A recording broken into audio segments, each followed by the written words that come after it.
In our Jewish social studies class, we had a unit entitled Rescue and Resistance, Choosing Life During the Shoah.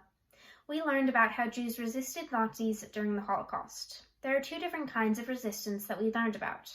The first is spiritual resistance. Some ways that people resisted spiritually were by playing music and doing performances in the ghettos, teaching young children, celebrating Jewish holidays, and not producing as many weapons as the Germans asked for. We also studied armed resistance through researching one partisan and sharing their story with the class. I found this unit very fascinating. It helped me to see the Holocaust in a different light. Instead of just all the tragedy, I also saw all the hope that people had for themselves and others and their resilience in the hardest of times. Resistance does not have to be with a gun and a bullet, Roman Kent reminds us. There were so many other ways people resisted in the Holocaust. I learned about the life of Helen Fagan during the war. She lived in a ghetto for many years, and she would teach her sister and her sister's friends. She was a few years ahead of them in school, and Helen would try to remember what she had studied to teach it to the younger kids. Ruth Brand fasted during Yom Kippur, even though she was only 11 and there were severe punishments. Roman Kent also talked about an orchestra in the ghetto that gave people the strength and will to live another day. I found Helen's story particularly inspirational.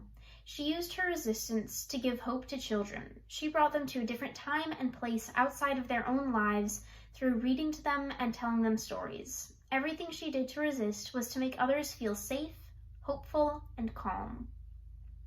For my partisan project, I researched Etta Vrobel's story.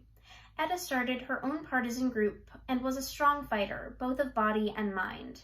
She didn't let any discrimination or pain get in her way of leadership in her partisan unit.